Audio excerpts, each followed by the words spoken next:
की संख्या 25,000 करने। और आपको सीधे लिए चलते हैं राजस्थान, और जहां पर प्रधानमंत्री नरेंद्र मोदी हाईकोर्ट की हीरक जयंती समापन समारोह में शामिल होने के लिए पहुंचे हैं। और ये दृश्य आप देख रहे हैं, प्रधानमंत्री नरेंद्र मोदी राजस्थान हाईकोर्ट की स्थापना की प्लेटिनम जुबली समापन समारोह कार्यक्रम में। नमस्कार देवियों सज्जनों, राजस्थान उच्च न्यायालय के प्लेटिनम जुबली समापन समारोह में हार्दिक स्वागत अभिनंदन है माननीय प्रधानमंत्री श्री नरेंद्र मोदी जी का। महोदय, आज आप इस ऐतिहासिक अवसर पर हम सब के बीच यहां मुख्य अतिथि के रूप में पधारे हैं। यह हम सब के लिए परम सौभाग्य की बात है। इस अवसर पर मंच पर गरिमामयी उपस्थिति है राजस्थान के राज्यपाल माननीय श्री हरिभाऊ किशनराव बागड़े जी और माननीय मुख्यमंत्री राजस्थान श्री भजनलाल शर्मा जी। आपका भी आप सबके करतल ध्वनि के साथ देवियों सज्जनों बहुत बहुत स्वागत अभिनंदन इन विभूतियों का। साथ ही मंच पर विराजमान सर्वोच्च न्यायालय के माननीय न्यायाधीश honourable mister justice Sanjiv Khanna ji, केंद्रीय विधि एवं न्याय राज्य मंत्री स्वतंत्र प्रभार श्री अर्जुन राम मेघवाल जी, राजस्थान उच्च न्यायालय के मुख्य न्यायाधीश honourable mister justice Manindra Mohan Shrivastava ji और सामने दर्शक दीर्घा में विराजमान आप सभी गणमान्य अतिथियों का, विभूतियों का बहुत बहुत स्वागत अभिनंदन आज के इस बहुत ही ऐतिहासिक अवसर पर। मैं निवेदन करूंगा राजस्थान उच्च न्यायालय के मुख्य न्यायाधीश honourable mister justice Manindra Mohan Shrivastava से कि वे सबसे पहले माननीय प्रधानमंत्री महोदय को साफा बांधकर और बुके तथा मेमेंटो भेंटकर उनका स्वागत अभिनंदन करें मारवाड़ की इस ऐतिहासिक धरा पर। और इस स्वागत अभिनंदन में आप सबके करतल ध्वनि के माध्यम से आप सभी शामिल हों। राजस्थान तो वैसे भी शौर्य की धरा है, राष्ट्रीय स्वाभिमान की रक्षा करने और इसके लिए प्राण न्यौछावर करने वाले वीरों और वीरांगनाओं की ये धरा है। और उसी स्वाभिमान की पहचान हमारा राजस्थानी साफा, साथ में बुके और मेमेंटो जो कि प्लैटिनम जुबली समापन समारोह की स्मृतियों को सहेजे है अपने भीतर। बहुत बहुत स्वागत अभिनंदन माननीय प्रधानमंत्री महोदय का। राजस्थान हाईकोर्ट के जज honourable mister justice S Chandrashekhar ji से निवेदन है माननीय राज्यपाल राजस्थान राज्यपाल महोदय का यहां पर स्वागत अभिनंदन करें, उन्हें भी साफा, बुके और मेमेंटो भेंट कर यहां पर हार्दिक स्वागत अभिनंदन करें माननीय राज्यपाल महोदय का। आप सबकी करतल ध्वनि के साथ देवियों सज्जनों माननीय श्री हरिभाऊ किशनराव बागड़े जी और राज्यपाल राजस्थान।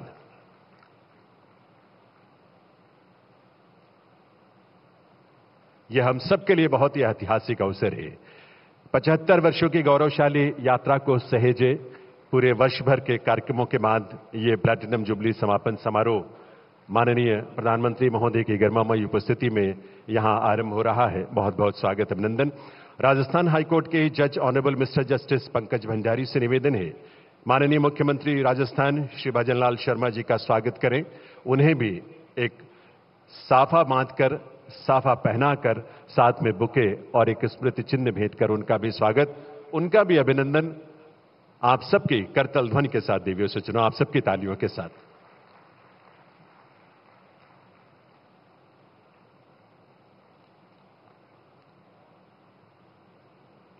बहुत बहुत स्वागत अभिनंदन है माननीय मुख्यमंत्री महोदय का।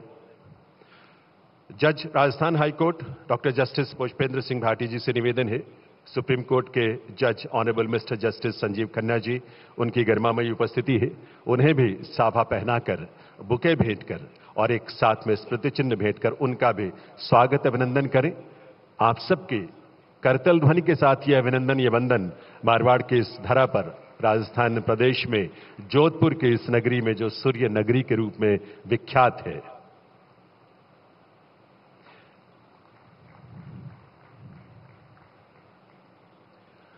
और अब मैं इसके बाद निवेदन करूंगा राजस्थान हाईकोर्ट के जज मिस्टर जस्टिस दिनेश मेहता से कि वे केंद्रीय विधि एवं न्याय राज्य मंत्री स्वतंत्र प्रभार श्री अर्जुन राम मेघवाल जी को भी साफा पहनाकर, बुके और मेमेंटो भेंटकर उनका भी इस अवसर पर स्वागत अभिनंदन करें।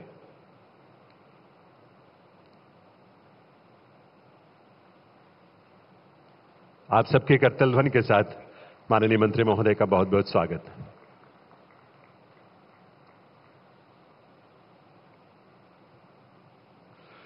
मिस्टर जस्टिस विनीत माथुर जी से निवेदन है मंच पर आकर राजस्थान हाईकोर्ट के माननीय मुख्य न्यायाधीश honourable mister justice Manindra Mohan Shrivastava ji को साफा पहनाएं इस मंच पर।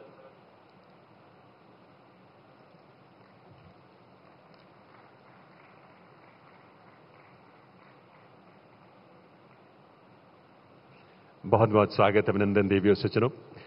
राजस्थान उच्च न्यायालय की 75 वर्षों की जो गौरवशाली यात्रा रही है, उससे अनेक रूपों में हमने समेटने का और सहेजने का प्रयास किया है और इसी क्रम में एक बहुत ही महत्वपूर्ण प्रयास है राजस्थान उच्च न्यायालय के संग्रहालय की स्थापना के रूप में।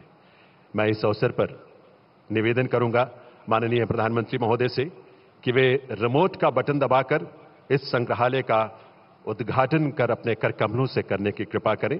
माननीय प्रधानमंत्री महोदय से निवेदन है, वर्चुअल तरीके से इसका उद्घाटन होगा और ये बहुत ही ऐतिहासिक तमाम दस्तावेजों को अपने आप में समेटे। रेयर फोटोग्राफ्स इसमें शामिल हैं, प्रख्यात न्यायविदों की जीवनियां जिसमें शामिल की जाएं, उनके योगदान को प्रदर्शित किया गया है।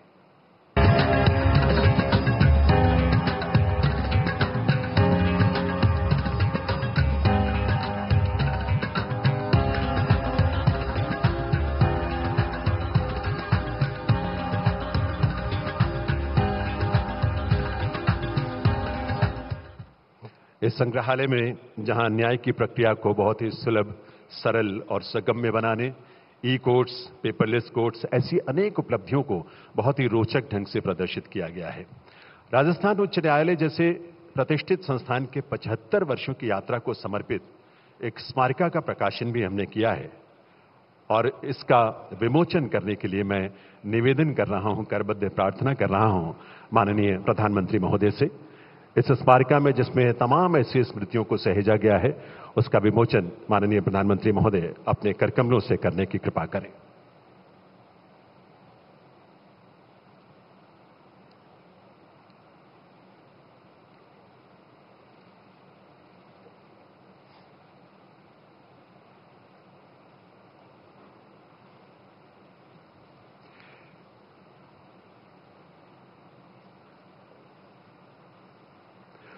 बहुत ही विस्तृत विवरणों के साथ अनेक स्मृतियों को इस सॉवनियर में, इस स्मारिका में समाहित किया गया है, उसे शामिल किया गया है आने वाली पीढ़ियों के लिए और हम सब के लिए, जो एक प्रेरणा स्रोत के रूप में रहेगा। इसका विमोचन करने के लिए माननीय प्रधानमंत्री महोदय का बहुत बहुत आभार। देवियों सज्जनों, माननीय प्रधानमंत्री महोदय के डिजिटल इंडिया से प्रेरणा लेते हुए हमने एक अनूठा आईटी प्लेटफॉर्म तैयार किया है जिसका नाम है त्वरित। त्वरित यानी transmission of warrant and summons and the report by information technology. देश में त्वरित प्लेटफॉर्म की शुरुआत करने वाला राजस्थान हाईकोर्ट देश का पहला हाईकोर्ट है। मैं पुनः माननीय प्रधानमंत्री महोदय से निवेदन करूंगा, रिमोट का बटन दबाकर त्वरित प्रोग्राम का शुभारंभ अपने करकमलों से करने की कृपा करें। माननीय प्रधानमंत्री महोदय।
देवियों सज्जनों, भारत सरकार के डाक विभाग ने राजस्थान उच्च न्यायालय की प्लैटिनम जुबली को समर्पित एक विशेष कवर स्टैम्प तैयार किया है। मैं माननीय राज्यपाल श्री हरिभाऊ किशनराव बागड़े जी से निवेदन करूंगा कि वे स्पेशल कवर स्टैम्प का विमोचन करने की कृपा करें और साथ ही इसकी पहली प्रति माननीय प्रधानमंत्री महोदय को विमोचन के बाद भेंट करने की कृपा करें।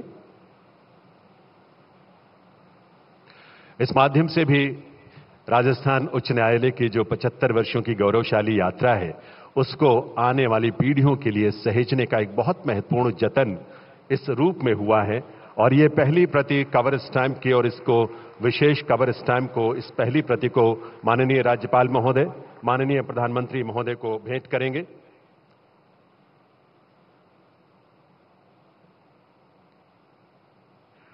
और माननीय प्रधानमंत्री महोदय उसे स्वीकार करेंगे।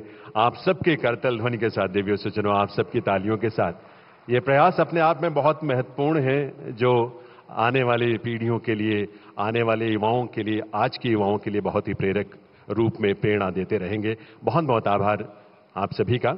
और अब मैं निवेदन करूंगा राजस्थान उच्च न्यायालय के माननीय मुख्य न्यायाधीश honourable mister justice Manindra Mohan Shrivastava से कि वे अपने स्वागत संबोधन के लिए पधारें। Honourable chief justice of Rajasthan high court.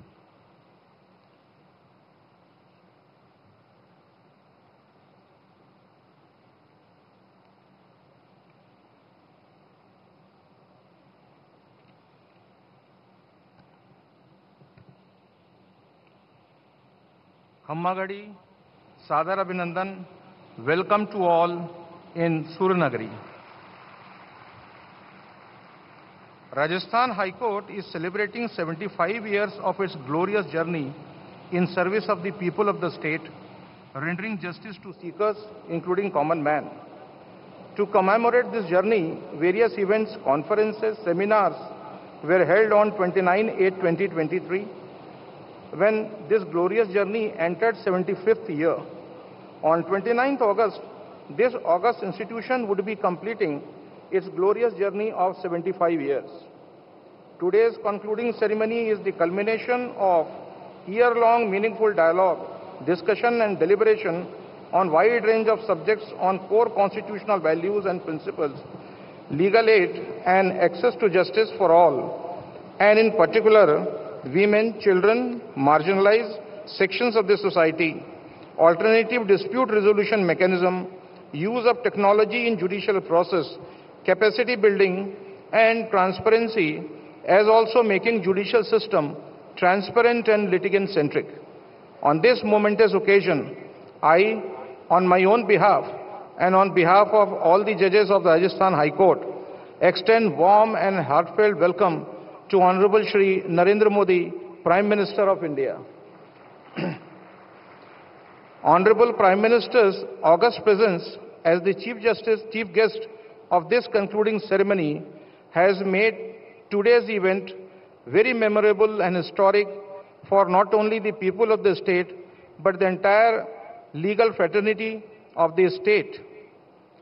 Inspiring presence of Honorable Prime Minister in Platinum Jubilee function of Rajasthan High Court, I am sure, will motivate the entire judiciary to tread on the path of justice and uphold the rule of law and serve common man.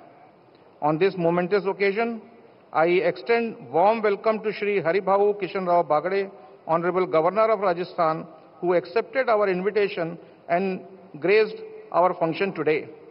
I extend warm welcome to Shri Bhajanlal Sharma, Honorable Chief Minister, Rajasthan, who has always shown his commitment for the judiciary of the state and is gracing this historic moment.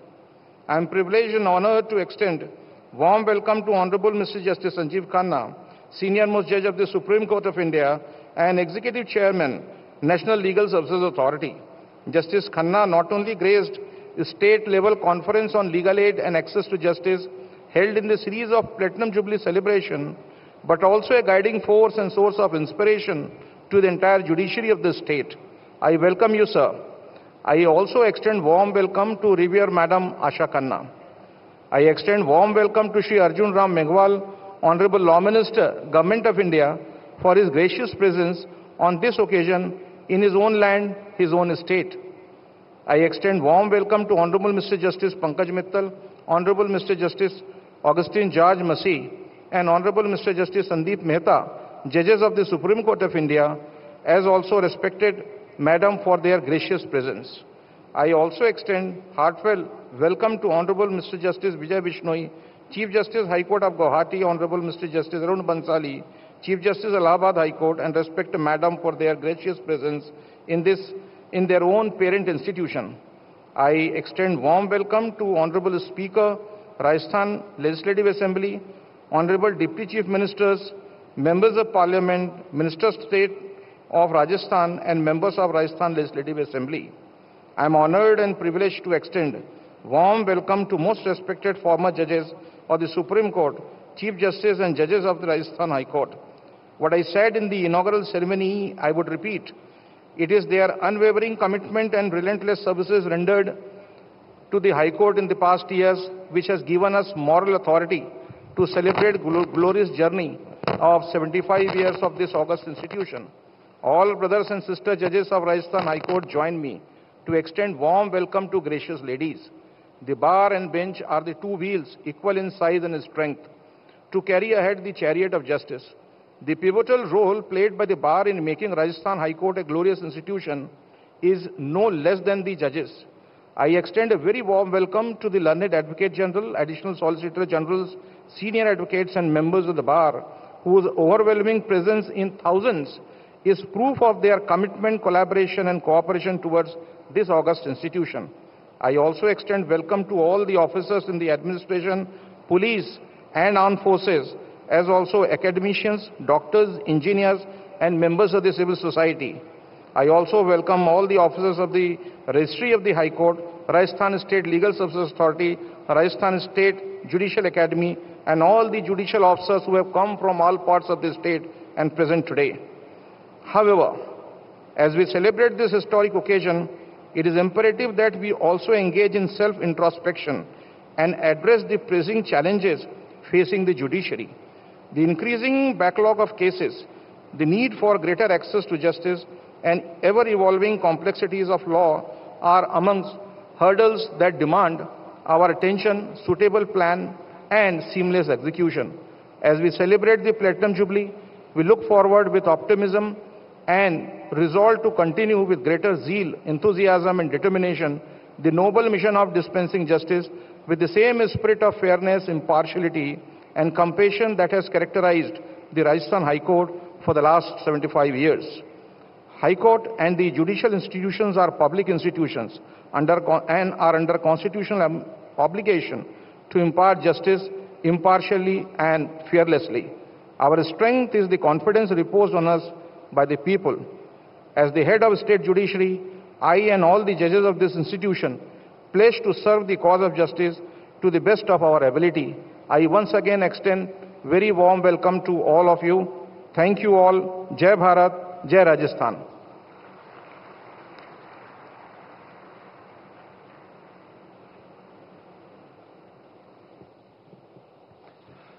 बहुत बहुत आभार माननीय मुख्य न्यायाधीश राजस्थान उच्च न्यायालय honourable mister justice Manindra Mohan Shrivastava का उनके स्वागत संबोधन के लिए। मैं अब अनुरोध करूंगा केंद्रीय विधि एवं न्याय राज्य मंत्री स्वतंत्र प्रभार श्री अर्जुन राम मेघवाल जी से कि वे इस अवसर पर अपने संबोधन के लिए पधारें। माननीय मंत्री महोदय।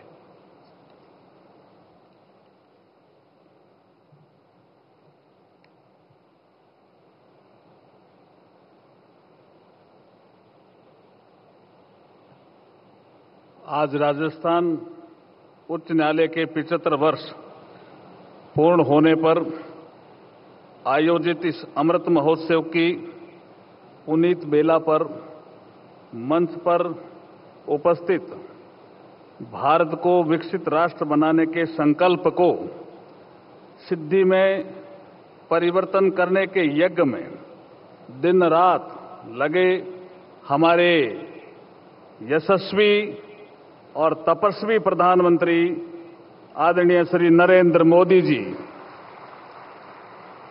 आपका इस राजस्थान की धरती पर बहुत बहुत स्वागत है सर। हमारे राजस्थान में एक कहावत है और एक दोहा भी है, सोनेरी धरती जठे चांदी रो आसमान रंग रंगीलो रस भरियो मारो प्यारो राजस्थान, ऐसे राजस्थान में आपका स्वागत है, अभिनंदन है। राजस्थान के माननीय राज्यपाल श्री हरिभाऊ कृष्णराव बागड़े साहब और हमारे ऑनरेबल जस्टिस संजीव खन्ना जी, जो हमारे जज हैं honourable supreme court of India के, हमारे मुख्यमंत्री माननीय भजनलाल जी शर्मा जी और हमारे chief justice Rajasthan high court के माननीय MM श्रीवास्तव जी, अन्य उपस्थित वरिष्ठ न्यायाधीशगण, वरिष्ठ अधिवक्तागण, कानून से संबंधित छात्रगण, जनप्रतिनिधिगण, सभी वरिष्ठ अधिकारी, मैं आप सबको इस परिसर में उपस्थित होने के लिए भावभीना आपका अभिनंदन करता हूं, आपका स्वागत करता हूं। हमें विरासत में सर्वोत्तम परंपराएं मिली है जिन्हें हम कायम रखना चाहते हैं, और ऐसे समारोह मनाने का ये उद्देश्य भी होता है। इस समारोह में आप सबकी उपस्थिति ने इस समारोह की गरिमा को और बढ़ाया है। आप सबकी उपस्थिति हाई कोर्ट के सदस्यों के लिए एक प्रेरणा स्रोत रहेगी।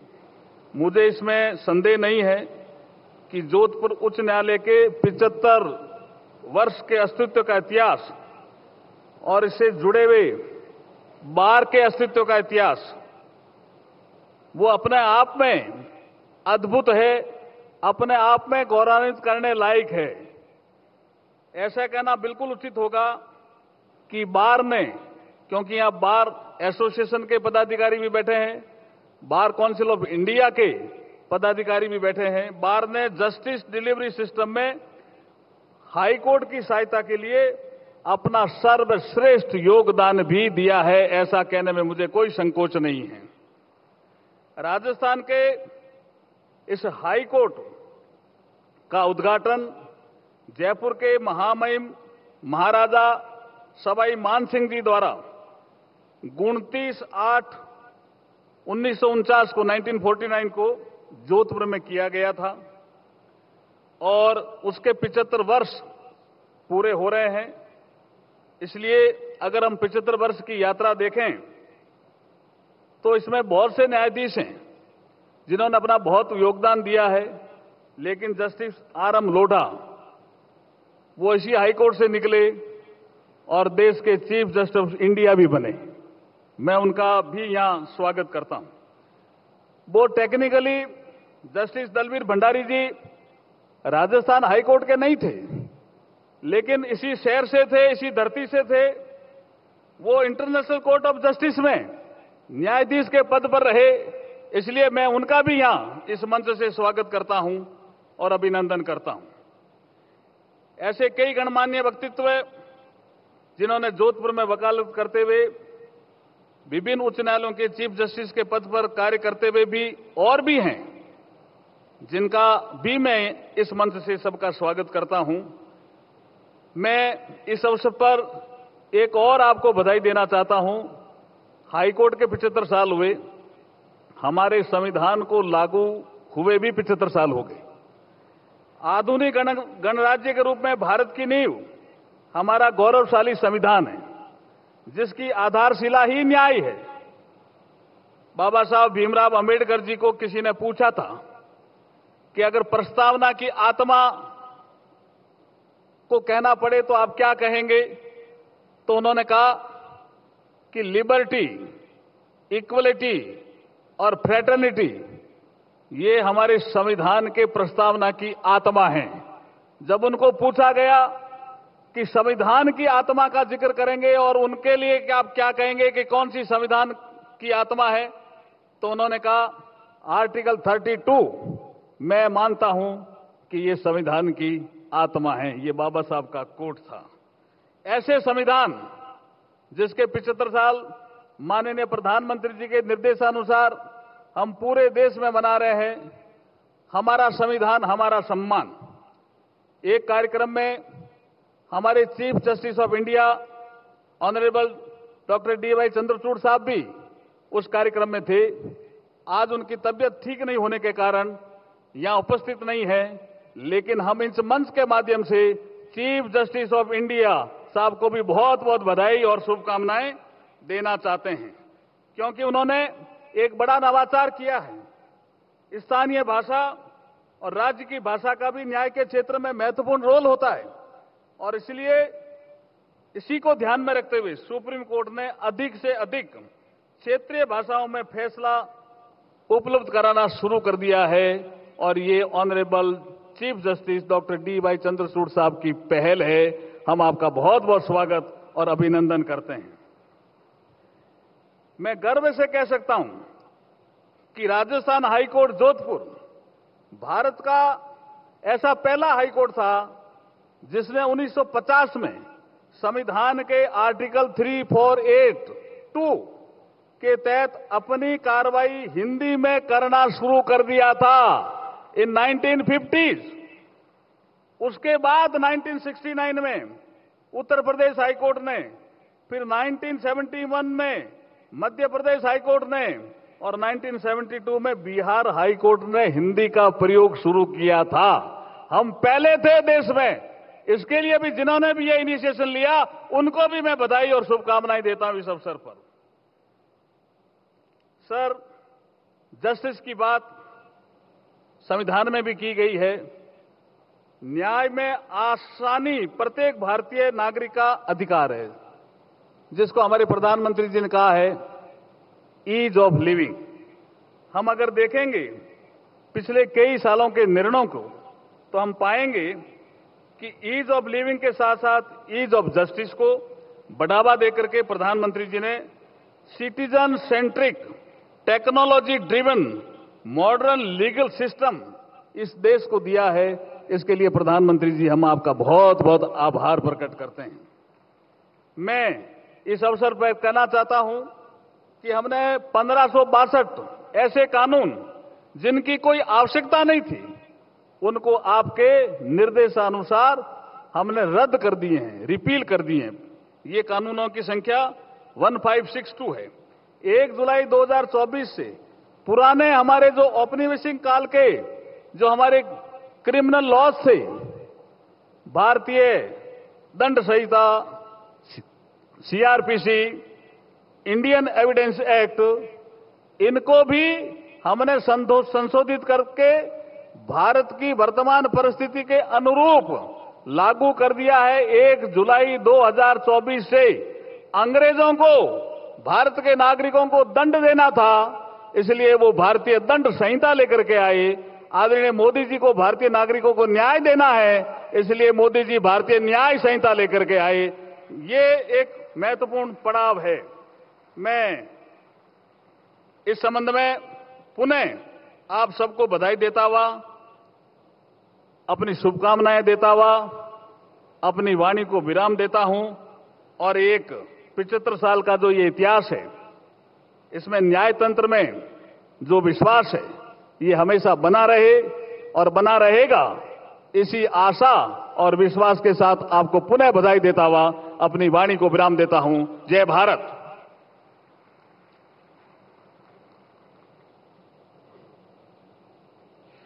बहुत बहुत आभार माननीय केंद्रीय मंत्री महोदय श्री अर्जुन राम मेघवाल जी का।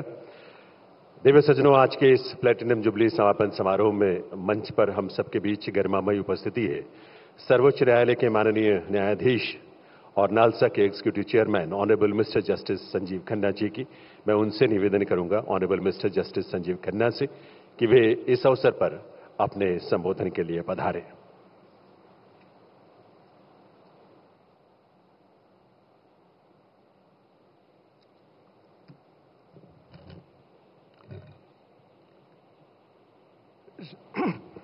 Respected Shri Narendra Modi ji, the Prime Minister of India, Shri Haribhau Kisan Rao Bagde ji, the Governor of the State of Rajasthan, Shri Bajralal Sharma ji, Chief Minister of Rajasthan, Shri Arjun Ram Meghwal ji, Minister of State, Law and Justice, Shri M.M. Justice Srivastava, Chief Justice of Rajasthan High Court, brother judges from the Supreme Court of India, sister and brother judges from high courts, retired judges, judicial officers, advocates, and distinguished guests. Namaste and good evening. 75 years ago, on 29th of August 1949, the High Court of Rajasthan was established. Just a few months before adoption of our Constitution on 26th November 1949. As we reflect on the journey from time of our freedom fighters to the constitutional visionaries of the present day, we must acknowledge that we are today, as a nation, 3 or 4 generations old. The demand of our forefathers, laying the foundation of our nation and drafting the Constitution, started from the baseline. Democracy as a system of governance places power in the hands of the people. The governments we elect and the laws they enact derive their legitimacy from the choices made by the electorate. To effectuate our common constitutional goals, the forefounders enshrined justiciable fundamental rights like the right to equality, the right to life, the freedoms to speech and thought and association, among others. These rights are the spirit of our Constitution. We Indians respect and take pride in our Constitution. Today, India is a home to the largest young population in the world. More than 65% of our population is below 35 years. Ironically, most of us present here do not belong to this age. Do we understand their aspirations? In my opinion, these young citizens, the torchbearers of our future, seek more than just basic norms and rights. They yearn for good governance. What is the difference between governance and good governance? Governance refers to the processes of governing, the institution and practices through which the issues of common concern are decided upon and regulated.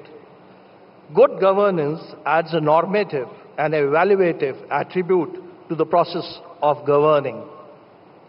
As per United Nations Economics and Social Commission for Asia and Pacific, good governance has 8 major characteristics.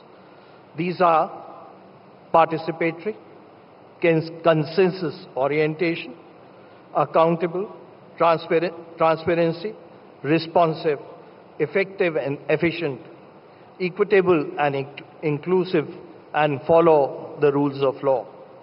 To this, I'll add one more: ability to take hard and right decisions. Consequently, the key difference between governance and good governance lies in the quality of outcome of governance. Good governance minimizes and eradicates corruption. All branches of government, including judiciary, share this common mission to provide good governance.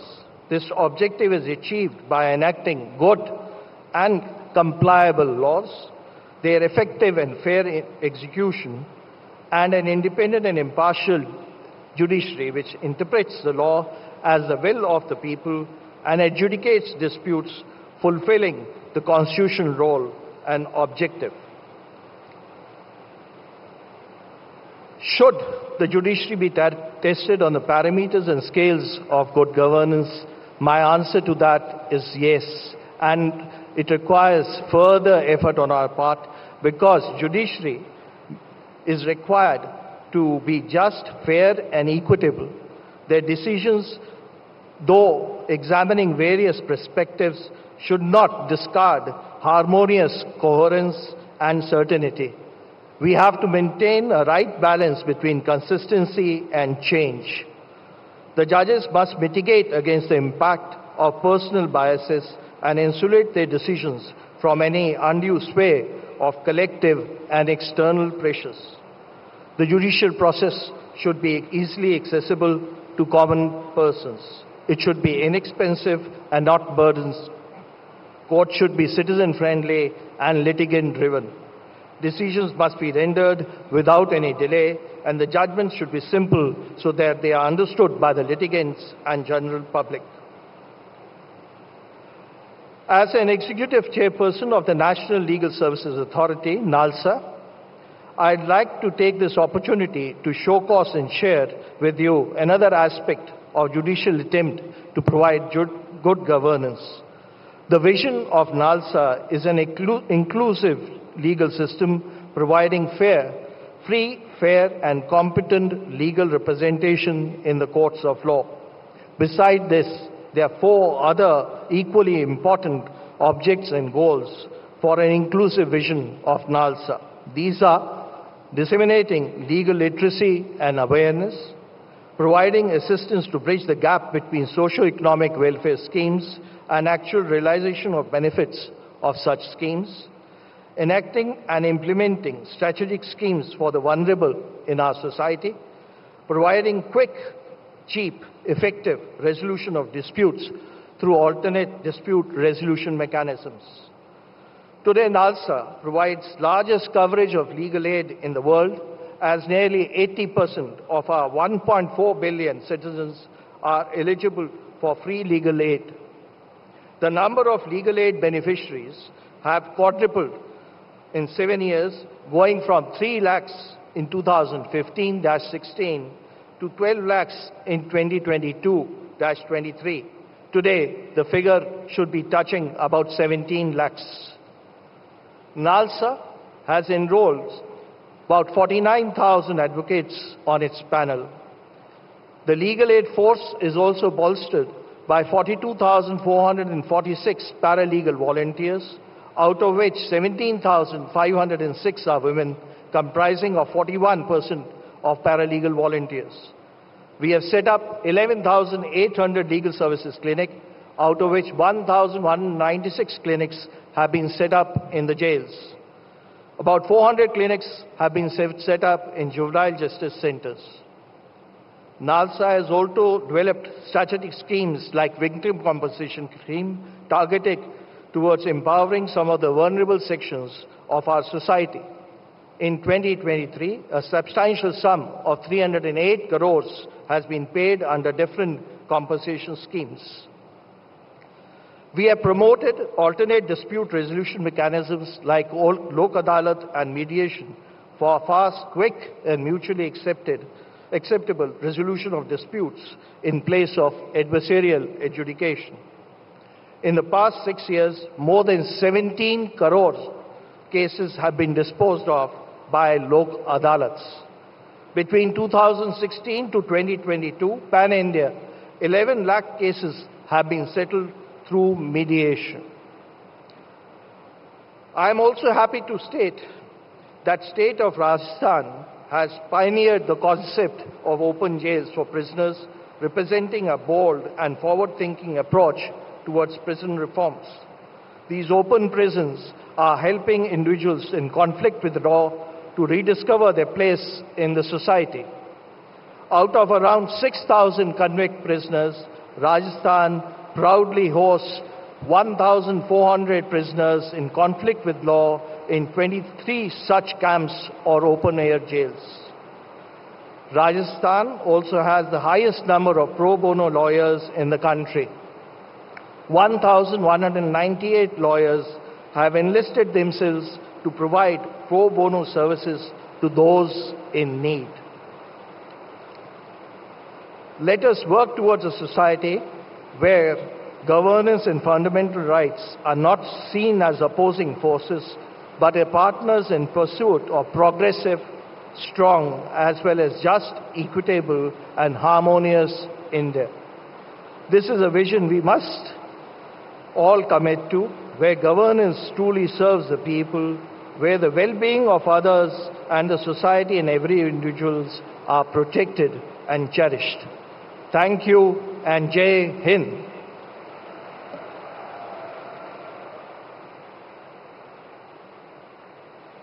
बहुत बहुत आभार honourable mister justice Sanjiv Khanna ji, honourable जज supreme court of India का, उनके संबोधन के लिए। और अब मैं राजस्थान के माननीय मुख्यमंत्री श्री भजनलाल शर्मा जी से निवेदन करूंगा कि वे इस अवसर पर अपने संबोधन के लिए पधारें। माननीय मुख्यमंत्री महोदय।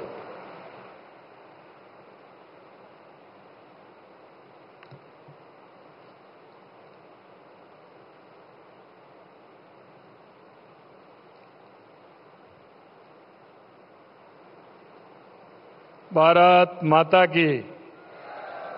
बारिश है, थोड़ा सा इंद्र भगवान भी अच्छे काम के लिए मदद करता है। एक बार जोर से भारत माता की। आज के इस जोधपुर उच्च न्यायालय के 75 वर्ष पूरे होने पर प्लेटिनम जुबली के इस समारोह में दुनिया के सबसे बड़े नेता, देश के यशस्वी और कर्मशील प्रधानमंत्री सम्मानीय नरेंद्र मोदी जी, एक बार मैं आपसे कहूंगा कि राजस्थान के इस धरती पर जोरदार तालियों के साथ आप सभी माननीय प्रधानमंत्री जी का स्वागत करें। राजस्थान के माननीय राज्यपाल श्री हरिभाऊ किशनराव बागड़े जी, केंद्रीय विधि और न्याय मंत्री श्री अर्जुन राम जी मेघवाल साहब, सर्वोच्च न्यायालय के माननीय न्यायाधीश न्यायमूर्ति श्री संजीव खन्ना जी, राजस्थान उच्च न्यायालय के मुख्य न्यायाधीश न्यायमूर्ति मनेन्द्र मोहन श्रीवास्तव जी, उपस्थित सभी न्यायाधीश महोदय एवं अधिवक्ताओं का प्रदेश की इस भूमि पर अतिथि सत्कार परंपरा के अनुसार समस्त प्रदेशवासियों की ओर से मैं आप सभी का स्वागत और अभिनंदन करता हूं। आज हम सभी के लिए हर्ष और आनंद का विषय है कि हम सभी यहां उच्च न्यायालय के प्लेटिनम जुबली समारोह में एकत्रित हुए हैं। राजस्थान उच्च न्यायालय का यह स्वर्णिम इतिहास रहा है। राजस्थान उच्च न्यायालय का नाम उन 9 उच्च न्यायालयों में गर्व के साथ लिया जाता है जिन्होंने देश में आपातकाल के दौरान भी न्याय के सिद्धांतों की रक्षा करने का काम किया था। जब आपातकाल के दौरान नागरिक अधिकारों का हनन हो रहा था, तब इस न्यायालय ने यह सुनिश्चित किया कि व्यक्ति अपनी गिरफ्तारी और हिरासत को चुनौती दे सके। यह निर्णय इस बात का प्रमाण है कि न्यायालय ने हमेशा कानून का शासन का सम्मान किया है और उसकी रक्षा के लिए हमेशा खड़ा रहा है। 1949 में इसके शुभारंभ के बाद यहां के कई माननीय न्यायमूर्तियों ने सर्वोच्च न्यायालय में बतौर न्यायाधीश सेवाएं भी दी हैं। यह इस न्यायालय के लिए गौरव की बात है कि ऐसे न्यायविदों ने यहां से शुरुआत की और देश के न्यायपालिका में उच्च स्थानों तक पहुंचे। राजस्थान में न्यायपालिका, कार्यपालिका, विधायिका एक टीम की तरह काम कर रही है। इसी का परिणाम है कि लोक अदालतों में प्रदेश सरकार और न्यायपालिका ने अच्छा काम किया है। इसकी वजह से ढेरों मामले आपसी समझाइश से सुलझे हैं और उन लोगों को लंबी कानूनी प्रक्रिया से निजात भी मिली है। यशस्वी प्रधानमंत्री जी ने त्वरित कानून व्यवस्था सुनिश्चित करने के लिए वर्षों पुराने कानूनों को खत्म करने, नए कानूनों से प्रक्रिया को आसान बनाने और नियमों के सरलीकरण जैसे काम किए हैं। माननीय प्रधानमंत्री जी ने आधुनिकीकरण, डिजिटलाइजेशन और सरलीकरण पर जोर दिया है, क्योंकि कोई भी संस्था या ऑफिस ये कितना भी महत्वपूर्ण है, इसके बिना जनता का विश्वास नहीं जीत सकती। सरलीकरण के उदाहरण के तौर पर जन विश्वास अधिनियम 2023 को लिया जा सकता है, जिसमें 42 केंद्रीय कानूनों में से 183 प्रावधानों को अपराध मुक्त करके व्यापार करने में आसानी लाने के लिए बनाया गया है। इस तरह के कदम से आम जन का विश्वास बढ़ता है और व्यवस्था अधिक प्रभावशाली तथा पारदर्शी भी होती है। आधुनिकीकरण के लिए हम एक उदाहरण के तौर पर मिशन कर्मयोगी देख सकते हैं। ये देखने में आता है कि कई बार अधिकारियों को कानूनों की जानकारी नहीं होती, मामला अदालतों में चला जाता है। इस समस्या के समाधान को मिशन कर्मयोगी के माध्यम से हल किया जा सकता है। जहां ऐसे कोर्स हैं जिनके माध्यम से अधिकारी वर्ग को कानूनों के प्रति जागरूक बनाया जा सकता है, राजस्थान में हमने मिशन कर्मयोगी में बहुत गंभीरता के साथ काम किया है, क्योंकि मिशन कर्मयोगी के माध्यम से अधिकारियों को कानून संबंधी विषयों में विशेषज्ञता हासिल करने का मौका मिल रहा है। राजस्थान राज्य से मिशन कर्मयोगी के अंतर्गत आईगोट डिजिटल प्लेटफॉर्म पर 5,30,000 से अधिक कार्मिक पंजीकृत हैं और राजस्थान सरकार के 2,35,000 से अधिक कार्मिकों द्वारा पाठ्यक्रम पूरा कर लिया गया है। राजस्थान देश का ये पहला राज्य है जहां 5 लाख से अधिक कार्मिक पंजीकृत हैं और हम देश के किसी अन्य राज्यों से काफी आगे भी हैं। हमने डिजिटल इनिशिएटिव के लिए जो लॉन्च होते हुए देखा है, डिजिटलाइजेशन की दिशा में एक सकारात्मक कदम है। माननीय प्रधानमंत्री जी से प्रेरणा लेते हुए हमने भी राजस्व मामलों में डिजिटलाइजेशन में नवाचार किए हैं। प्रदेश में नामांतरण प्रक्रिया को सरल करने और समय पर लोगों को सेवाएं उपलब्ध करवाने के लिए नामांतरण को ऑनलाइन और पेपरलेस करने का काम किया है। साथ ही खातेदारों की कृषि भूमि के आपसी सहमति से विभाजन की संपूर्ण प्रक्रिया को ऑनलाइन किया गया है। बजट में हमने अधिवक्ताओं के कल्याण हेतु बार काउंसिल को एक बारीय सहायता के रूप में 7 करोड़ 50 लाख रुपए देने की घोषणा भी हमने की है। इन 75 वर्षों में राजस्थान उच्च न्यायालय ने अनगिनत महत्वपूर्ण फैसलों के माध्यम से देश और राज्य की न्यायिक प्रक्रिया को समृद्ध किया है। यह न्यायालय हमारे संविधान के मूल्यों न्याय, स्वतंत्रता, समानता और बंधुत्व का सच्चा प्रहरी बना हुआ है। कोई भी समाज आधुनिक, विकसित एवं सौहार्दपूर्ण तभी बन सकता है जब वो अपने लोगों के साथ न्यायपूर्ण व्यवहार करे। अंत में मैं राजस्थान उच्च न्यायालय के सभी सदस्यों को उनके समर्पण, ईमानदारी, कठिन परिश्रम के लिए हार्दिक बधाई देता हूं। हम सब मिलकर न्याय की इस यात्रा को और आगे ले जाने के लिए प्रतिबद्ध हैं। मैं पुनः आप सभी को बहुत बहुत धन्यवाद देता हूं। आप सभी को बहुत बहुत धन्यवाद। जय हिंद, जय भारत, जय राजस्थान।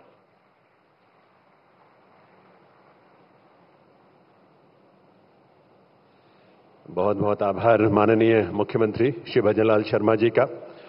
देवियों सज्जनों, स्वतंत्र भारत के अमृतकाल में देश को विरासत के साथ विकास का विजन देने वाले, गुलामी के प्रतीकों से मुक्त होकर स्वाभिमान के भाव के साथ आगे बढ़ते हुए आत्मनिर्भर भारत का प्रण है जिनका, ऐसे विकसित भारत के शिल्पकार देश के यशस्वी प्रधानमंत्री श्री नरेंद्र मोदी जी से आप सबकी करतल ध्वनि के साथ निवेदन है कि वे इस अवसर पर हम सबका मार्गदर्शन करें। अपने संबोधन के लिए पधारे माननीय प्रधानमंत्री महोदय।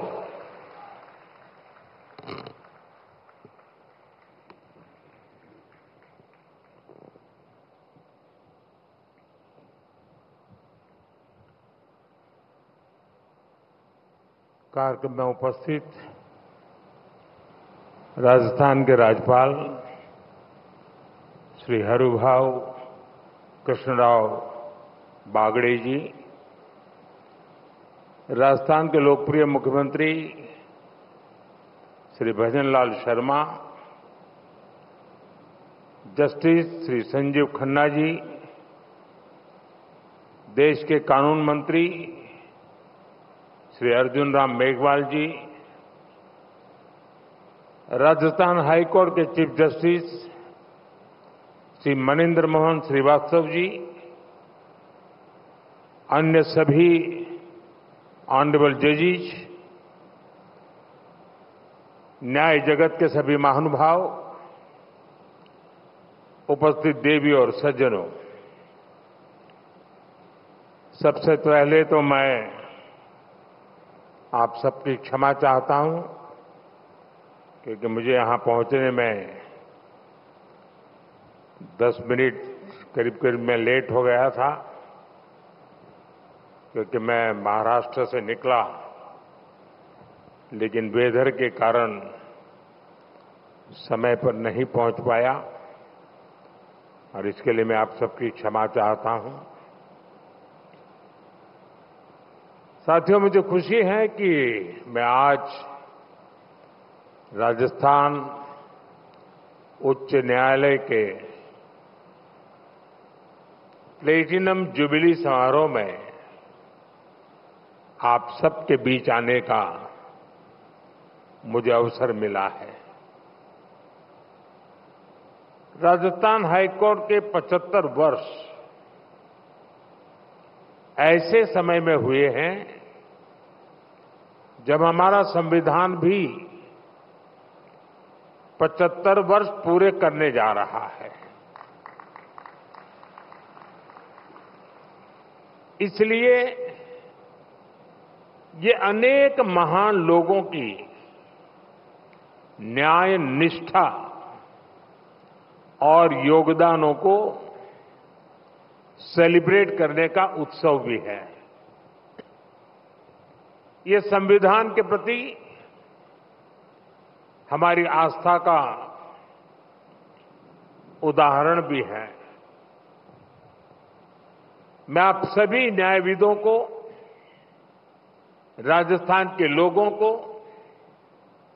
इस अवसर पर बधाई देता हूं, उन्हें शुभकामनाएं देता हूं। साथियों, राजस्थान हाईकोर्ट के अस्तित्व से हमारे राष्ट्र की एकता का इतिहास भी जुड़ा है। आप सब जानते हैं, सरदार वल्लभ भाई पटेल ने जब 500 से ज्यादा रियासतों को जोड़कर देश को एक सूत्र में पिरोया था, उसमें राजस्थान की भी कई रियासतें थी। जयपुर, उदयपुर और कोटा जैसी कई रियासतों के अपने हाईकोर्ट भी थे। इनके इंटीग्रेशन से राजस्थान हाईकोर्ट अस्तित्व में आया, यानी राष्ट्रीय एकता ये हमारे जुडिशियल सिस्टम का भी फाउंडेशन स्टोन है। ए फाउंडिंग स्टोन जितना मजबूत होगा, हमारा देश और देश की व्यवस्थाएं भी उतनी ही मजबूत होगी। साथियों, मेरा मानना है न्याय हमेशा सरल और स्पष्ट होता है, लेकिन कई बार प्रक्रियाएं उसे मुश्किल बना देती हैं। ये हम सबकी सामूहिक जिम्मेदारी है कि हम न्याय को ज्यादा से ज्यादा सरल और स्पष्ट बनाएं। और मुझे संतोष है कि देश ने इस दिशा में कई ऐतिहासिक और निर्णायक कदम उठाए हैं। हमने पूरी तरह से अप्रासंगिक हो चुके सैकड़ों कॉलोनियल कानूनों को रद्द किया है।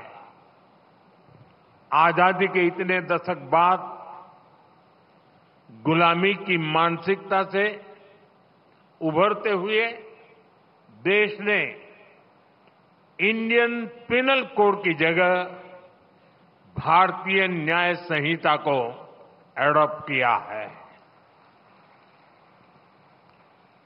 दंड की जगह न्याय, ये भारतीय चिंतन का आधार भी है। भारतीय न्याय संहिता इस मानवीय चिंतन को आगे बढ़ाती है। भारतीय न्याय संहिता हमारे लोकतंत्र को कॉलोनियल माइंडसेट से आजाद कराती है। न्याय संहिता की ये मूल भावना ज्यादा से ज्यादा प्रभावी बने, ये दायित्व अब हम सभी के सामने है।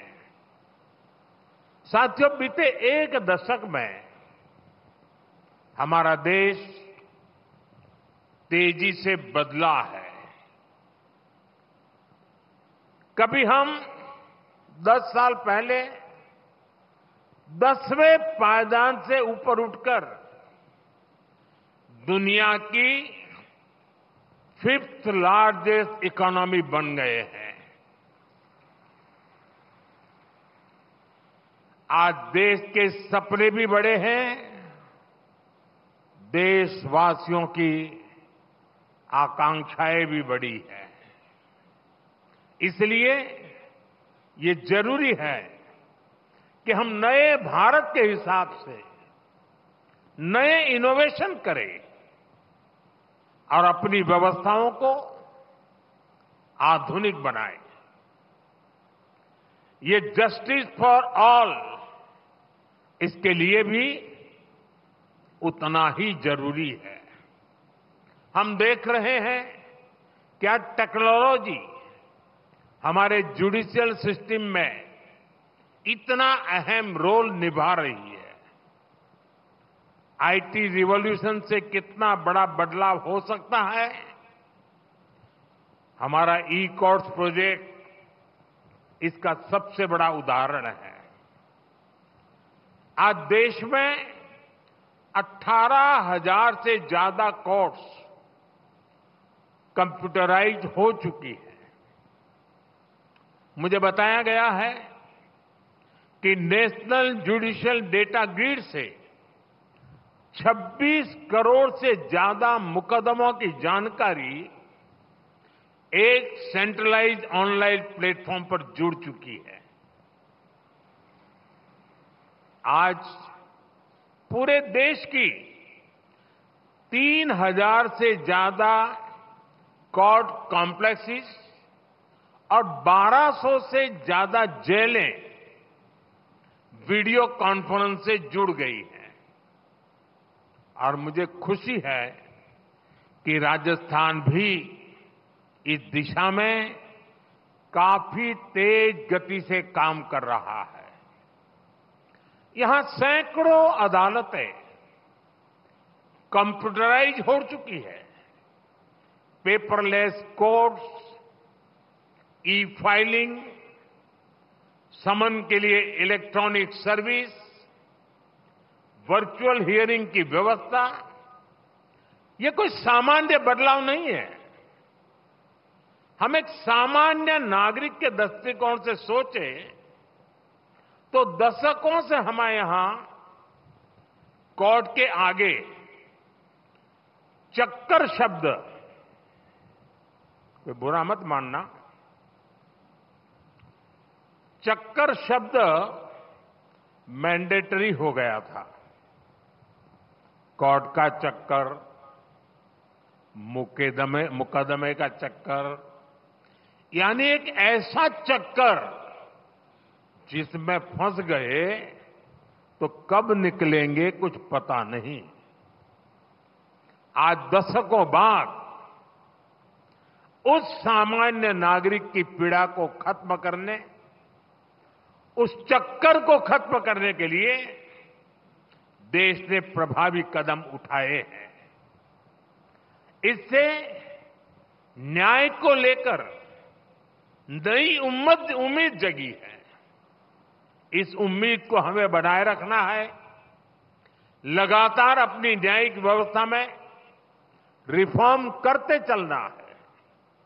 साथियों, बीते कई कार्यक्रमों में आप सबके बीच मैंने लगातार मीडिएशन की सदियों पुरानी हमारी व्यवस्था का जिक्र किया है। आज देश में कम खर्चीले और त्वरित निर्णयों के लिए ऑल्टरनेटिव डिस्प्यूट मैकेनिज्म बहुत अहम रास्ता बन रहा है।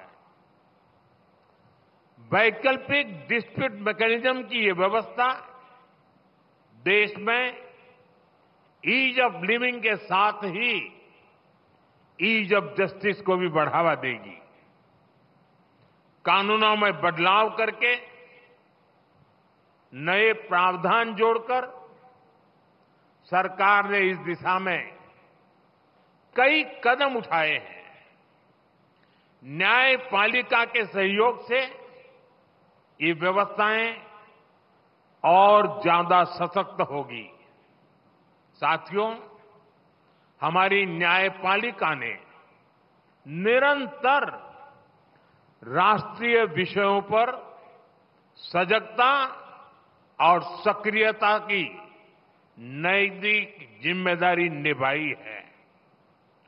कश्मीर से आर्टिकल 370 हटाने का देश के संवैधानिक एकीकरण का उदाहरण हमारे सामने है।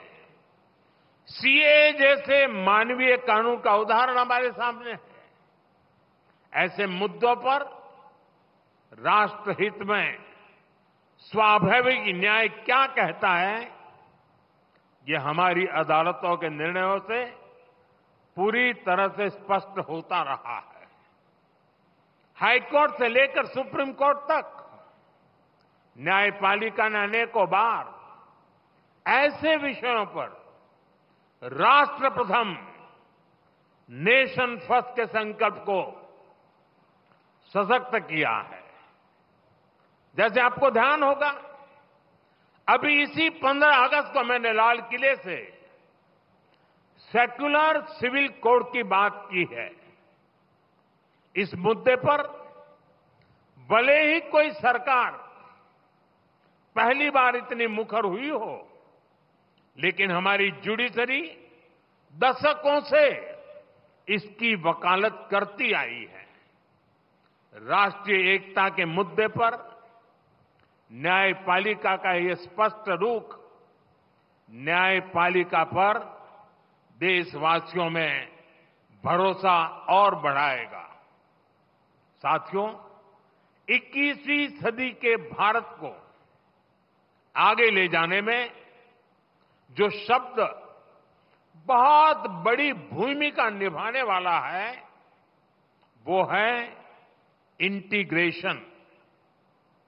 ट्रांसपोर्ट के मोड्स का इंटीग्रेशन, डेटा का इंटीग्रेशन, हेल्थ सिस्टम का इंटीग्रेशन। हमारा विजन है कि देश के जो भी आईटी सिस्टम अलग अलग काम कर रहे हैं, उन सभी का इंटीग्रेशन हो।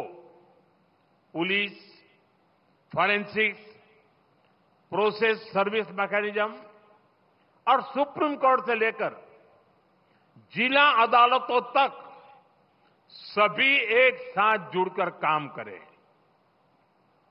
आज राजस्थान की सभी डिस्ट्रिक्ट कोर्ट्स में इस इंटीग्रेशन प्रोजेक्ट की शुरुआत हुई है। मैं आप सभी को इस प्रोजेक्ट की सफलता के लिए शुभकामनाएं देता हूं। साथियों, टेक्नोलॉजी का इस्तेमाल आज के भारत में गरीब के सशक्तिकरण का ट्राइड एंड टेस्टेड फॉर्मूला बन रहा है। पिछले 10 वर्षों में इसे लेकर कई ग्लोबल एजेंसीज और संस्थाओं ने भारत की भरपूर तारीफ की है। डीबीटी से लेकर यूपीआई तक कई क्षेत्रों में भारत का काम एक ग्लोबल मॉडल बनकर उभरा है। अपने उसी अनुभव को हमें जस्टिस सिस्टम में भी इंप्लीमेंट करना है।